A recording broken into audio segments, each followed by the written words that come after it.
Good morning and welcome to another Talklets conversation. Go with me to the book of Jeremiah, chapter 17, verses 7 through 8. Jeremiah is well known as the weeping prophet. But if you go to the Bible, you never hear the Bible call him a weeping prophet. It's just what we call him because of his crying, if you will, of his sorrowfulness. But who wants this type of message? Jeremiah is given an assignment to talk to all of us about judgment. And that's a hard message to carry. As a matter of fact, most people won't listen to this type of message because who wants to hear about being judged? You know, how people say, you can't judge me. I mean, you shouldn't be judging me. I mean, nobody should be judging anyone. And that's a big fight about who should be judging who. Well, Jeremiah is telling you he's preparing us for what's to come. There's going to be a judge. There's going to be a judgment. And so he has this difficult message. Let's be for real. If Jeremiah had a church right now, it wouldn't be a mega church. He'd be lucky to have 10 people in his church because this message is tough. But he's also teaching about hope, about faith. And more importantly, he's teaching about trust. And that's what I pinned. I pinned Jeremiah as being not Jeremiah the weeping prophet, but Jeremiah the trusted prophet who on occasions weep. I think that's what we should be.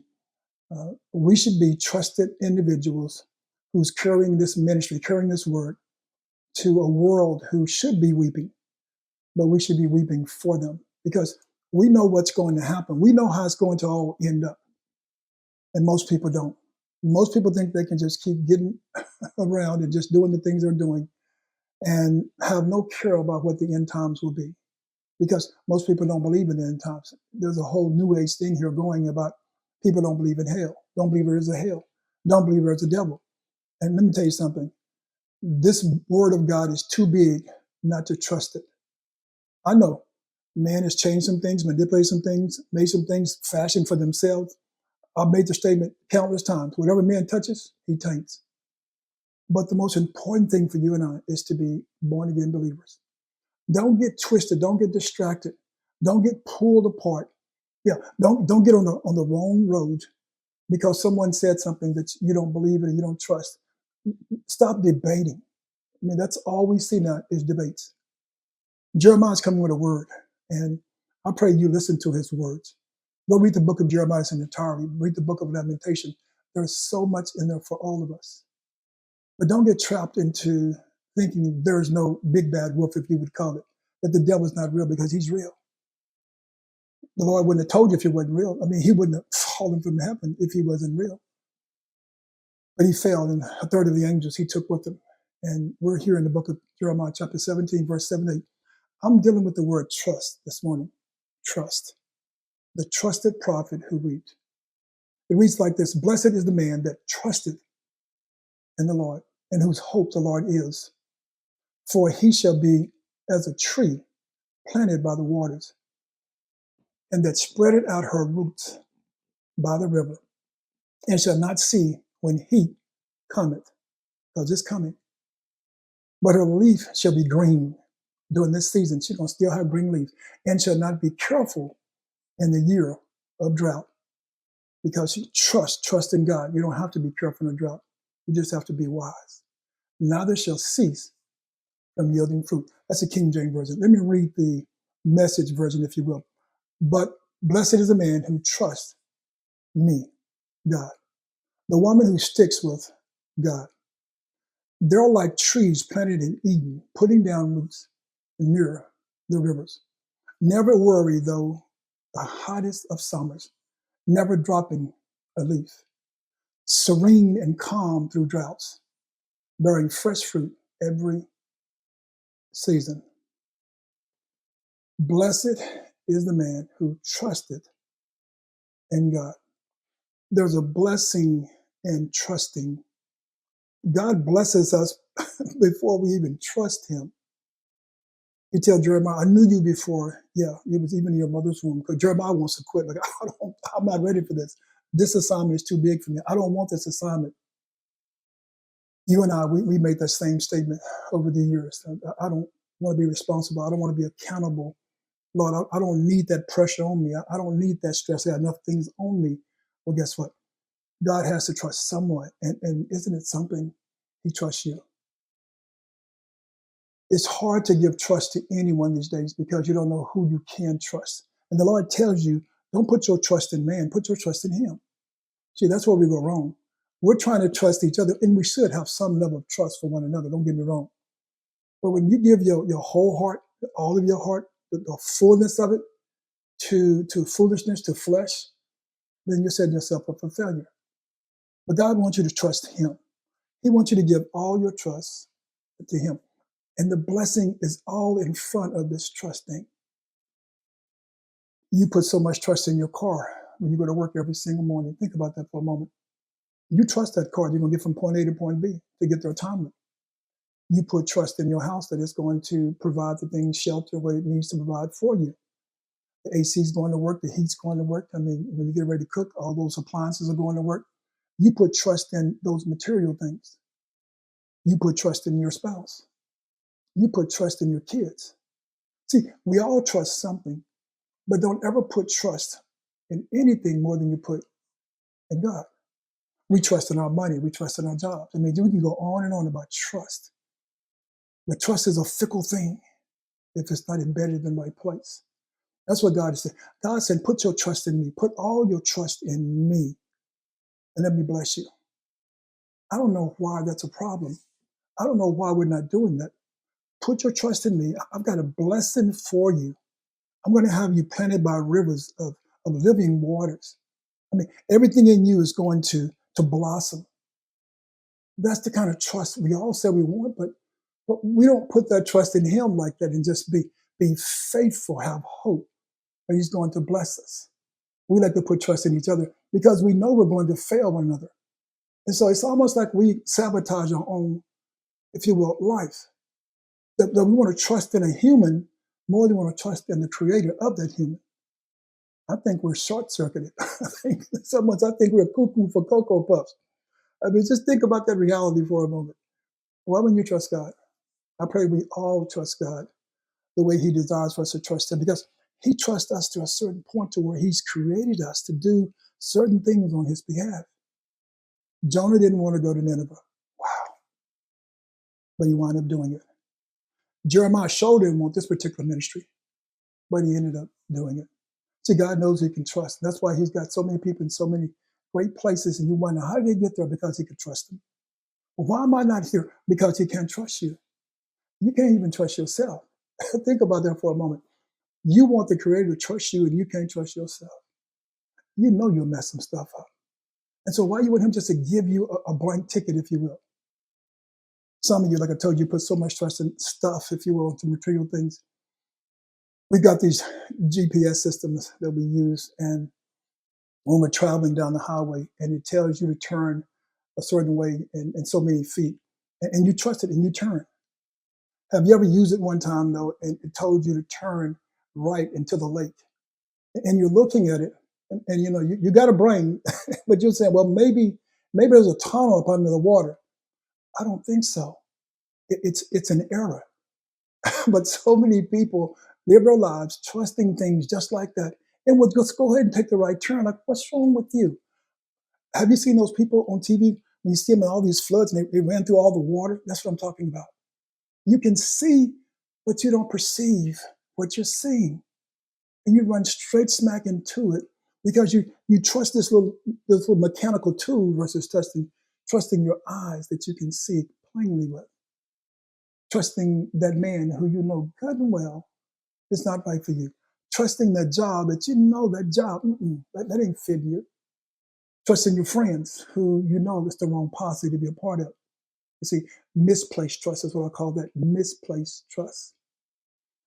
Have you seen this new thing that they're doing? It's a crave where they call it the trust, if you will, the trust fall fail, if you will. It's where you have a bunch of your friends around you and they tell you to just close your eyes and fall backwards and they're going to catch you. You have to trust them. How many of you have ever tried this before? I watched someone try this one time and I watched them wake up from being passed out because they failed and nobody caught them. And when they woke up, they asked the question, so what happened? Why didn't you catch me? Listen to me. They made the statement that, well, we thought that someone else is going to catch you. I thought someone else was going to catch you. And so therefore I didn't catch you. You see, that's why we have a problem. That's why you trust no one, not even gravity when you think about it. We make the statement, teamwork makes the dream work. Well, unless everyone's on break, because everyone was on break. No one stepped up and tried to catch the person. And you put your trust in your friends like that. I don't think so. I told you there's no place in the Bible where you can find where it talks about Jeremiah being the weeping prophet. We do have places and nicknames like Thomas, doubting Thomas. My friends know I don't believe in nicknames. I don't like nicknames because probably 95, 99% of nicknames are negative. It's got a negative connotation to it. Unless you got a nickname like LeBron James, King James, and that might not be quite right to be saying as well. But most nicknames are negative. They are nicknames that tries to belittle someone or tries to, really, they come out of envy and jealousy, most nicknames. Now, I know there's some pet names that people like, and some people got some great nicknames, and that's okay because, Uncle Luke named me, and Uncle Luke gave me this nickname, and you're proud of it. And so be it. But most of these names that you get, they're just not, if you will, name that builds you. And Jeremiah gets a bad rap here, as we call him the weeping prophet, if you can just really understand what Jeremiah had to go through as a prophet. So when you look at the story, he was a prophet of the southern kingdom of Judah.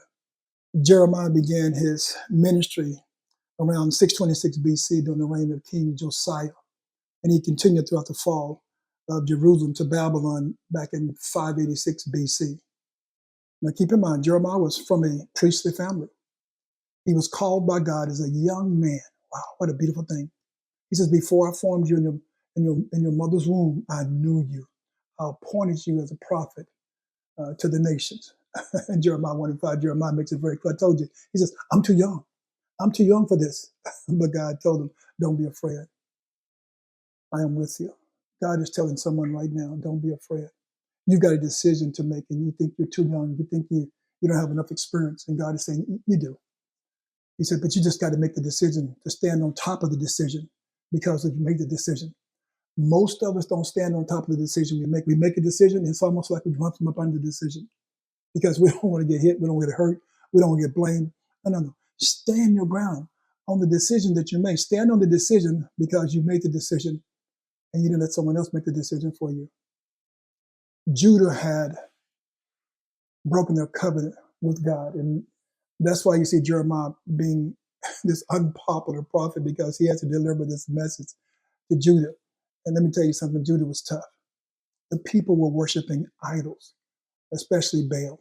Like you're worshiping statues and sage and Buddha, and you're doing all this crazy yoga stuff. Whatever it is that you should be doing, you know what you're doing. And that's where we find ourselves. We find ourselves going along with the culture. Whatever the new fad or phase is, we find ourselves being attached to it. Even if it's going to hell in a handbasket, we still find ourselves interested, pulled, if you will, towards it. It's because we don't trust what God is telling us. During that time, leaders and priests were corrupt as well. So Jeremiah is saying, hey, judgment is coming.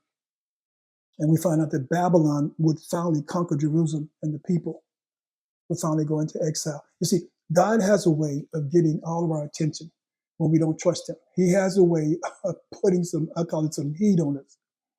And so we see Judah sin and its consequences, because, sin has consequences.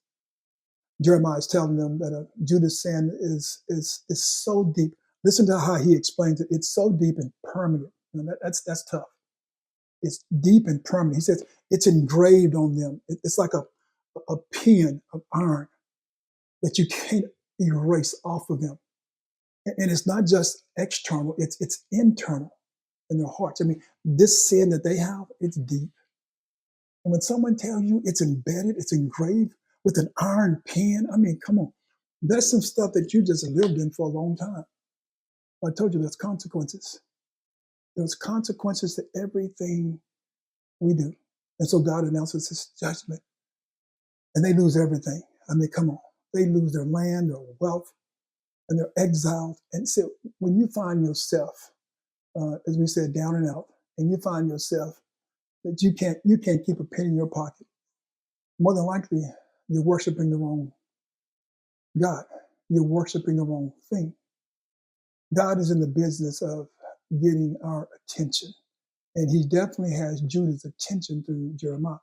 So yeah, go ahead and call him the weeping prophet. I call him the trusting prophet. Because see, we give so much to trusting man. And God tells us, cursed is the man who trusts in man. Then he tells us, blessed is the man who trusts in the Lord. And that's where we are. There's a contrast here though. The one who trusts in man is likened to a scrub in the desert, lifeless and fruitless. But the one who trusts God, Jeremiah, is like a tree planted by water, fruitful and stable. Uh, no hardship. I mean, come on. Life is good. Even when life is bad, life is still good because we understand who we trust and who our faith is in. Judah had turned to alliances with other nations and trying to rely on humans. And that's what we do. When we find that something's not working, we try to find somebody to have an alliance with. Someone who, well, hold up, here's a statement. Misery loves company. That's what we find ourselves doing. Misery loves company. But all we have to do is trust God. Because in God, guess what? It's our provision, it's our protection, it's our security. And then we're told that the heart is deceitful above all things and desperately wicked. Who can trust it? Who can understand it? So I'm just telling you, trust in God with all your heart and lean not to your own understanding. So this is just a little insight. Human nature is corrupt and deceptive. I told you, you can't trust your own heart. So how can you trust someone else's? God can search your heart as he does, and he can test your mind as he does. See, God will expose us by putting our wrongdoings out on front page. He will, because he's trying to make you better versus bitter. And so he won't expose some things that you try to hide, because if you try to hide them and you're able to get away with it, you think you can keep doing more and more. God likes to expose us so that we can trust in him and own him and not in each other, not in our own cleverness. I don't know about you, but you should be ashamed, or you should be ashamed to not have trusted God from the first day you were born. Now, I understand it takes some time for some of us to get to this point. But let me tell you something, get to it, because time is winding. As they say, time is winding up, but let's be real. Time is ending. As we know it, it's ending.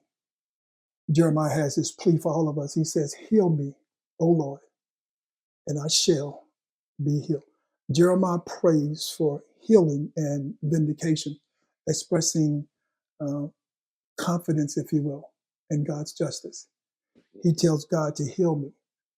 When was the last time you told God to heal you, trusting in him with all your confidence, not just saying heal me because, you God, but just heal me.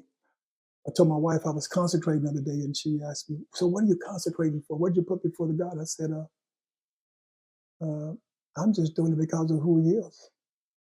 And don't get me wrong, most of the time I always got something on the table, but this particular time, I just want to trust him. I just want to serve him for who he is and who he is inside of me. And so I just pray that you feel that way too, that it's not always about him giving me something. It's about me giving him, yes. It's about me sacrificing, if you will. It's about me giving him back. I mean, I can't give him, we've been told, we can't be God giving, no matter how hard we try. But my thing is to try, because I trust him. I just pray that you trust him. God tell Jeremiah to stand at the gates of Jerusalem and warn the people. He's been warning us for a long time. He's standing at your church. He's standing at your door of your house. He's standing at the door of your bedroom. He's standing at the door of your car. God has someone standing, yes, warning you. Are you listening? Are you listening? Kings and people will come and go. They will flourish and they will perish. But God wants you to live. He wants you to live an eternal life with him. And so I just pray that as you listen to this message of judgment and disobedience in some sense, let me tell you something. It's all about what you want and what you need. That's what it is. Jeremiah was mocked and beaten, and he was in prison. He was thrown into a muddy cistern. You know, that's where you use the restroom. He was thrown into a toilet, if you will. Even his own family, his own hometown plotted against him. And when you dig deeper into the book of Jeremiah, you see where he often poured out his grief to God, asking God questions like, why is my pain unending? I know you've asked that question. Lord, why is my hip still hurting? Why is my back so sore? Lord, why is this headache just never going away, never ceasing? Why is my knees so weak, Lord? I mean, we ask those same questions. Jeremiah made the statement, cursed be the day I was born. How many of you have had that thought? Cursed be the day that you were born. Believe me, this life will break you down. When you put your trust in the stuff that we put our trust in, believe me, it will break you down. But Jeremiah is raw and he's honest as a human. And I pray that's what you are, that you might be raw, but you're honest with yourself. You see, Abraham was told to take his son Isaac and to get ready to sacrifice him. Abraham had what I call some radical trust. I'm telling you, some radical trust. But God had a radical blessing for him as well. Moses at the Red Sea, trusting God to do the impossible. I mean, they backed up. Pharaoh's all on top of him. And he's sitting there with the water behind him and don't know where to go. And the people are confused and panicking and screaming. And here Moses is saying, God will make a way out of no way, because he trusts God to make a way out of no way. Daniel in the lion's den, trusting God over fear of man. But he stays there, and then God closes up the lion's mouth. God comes through once again. Peter walking on water, trusting God, not doubting, trusting God. The only time he starts thinking is because he starts doubting. So that shows all of us an example. Put our faith, put our trust in God.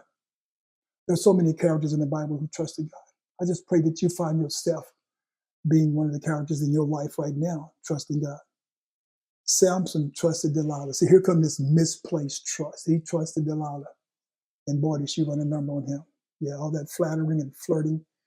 Yeah, he put his trust in the wrong person. Some of you have put your trust in the wrong person. King Saul, come on. He trusted himself over God. See, sometimes you trust yourself more than you trust God. And that's a deadly thing to do. Remember the rich fool? He trusted in his wealth. He trusted in something temporary versus something external. Be careful putting all your trust in your money and all your stuff. Israel trusted in Egypt. Didn't want to leave. I mean, God, this is what we know, caught up in the political realm of what we would call dishonest trust, if you will. Trusting in powerful friends is what Israel was doing, which backfired on all of them. Judas Iscariot, yeah, he trusted in earthly gain, and he wound up at nothing. He lost everything. I pray that you don't find yourself losing everything. The world is telling you to try certain things, try divorce, if you will, try separation, try being single forever, try, and don't get me wrong, guys, life happens and things have to take place. But when you have your trust in God, believe me, things are so much smoother. You don't have to see all the headaches and heartaches. You don't have to go through all the things that some people go through. But you're going to go through something. But some of that stuff, because you trust God, believe me, God has if you will, it's not a carpet, like you're on a magic carpet, but he has a way of giving his people peace as he plants you by those still waters, as he plants you by that living water.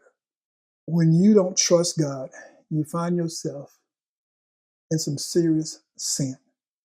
And sin can leave a mark on you. Oh, they can bring nothing but judgment on you. I mean, sin can just stain you in such a way you can't find yourself trusting anyone. And that's what God don't want you to do. He wants you to have what I call true trust. Yeah. But you can't do it in your own human strength. You've got to let God provide, yes, that security that you're looking for. He tells you, blessed is the man who trusts in him. Don't get so scarred because of your human heart that you don't see how God needs you to trust him, how you need to trust him yourself. But when you start not trusting anyone, I mean anyone, you're in bad shape. God gives us justice and mercy. Yeah, he is both righteous as a judge, yes he is, and as a healer. But the important thing is for you and I is to understand that we have a faith covenant with God when we trust him. Jeremiah makes it very clear. He didn't want this assignment, and neither probably do you. But you have an assignment upon your life. And the first thing you need to do to be blessed is to trust God, to have hope, to have faith. I just pray that you really buy into blessed is he that trusted in God. Who else are you trusting more than God this morning? That might be the best question. I probably should start off by asking you that question. Who do you trust in? Jeremiah. I told you, Jeremiah would be lucky to have 10 people in this church. Nobody wants to hear this type of message. Believe me, I know. You want something that's going to tinkle your ears and make you feel good about yourself. But this really should, because I'm telling you who you should trust in. I'm giving you the recipe to success. And it's simple. The ingredients you want to put into this cake you're making, if you will, this life decision that you're making, the recipe, the ingredients you want to use is trust. Trust God. Jeremiah, the weeping prophet? No. Jeremiah is one of the most trusted prophets who had some weeping moments. And you are an individual who's living this life who will have some weeping moments. But I pray you know where to place your trust in God. Be blessed and have a great week.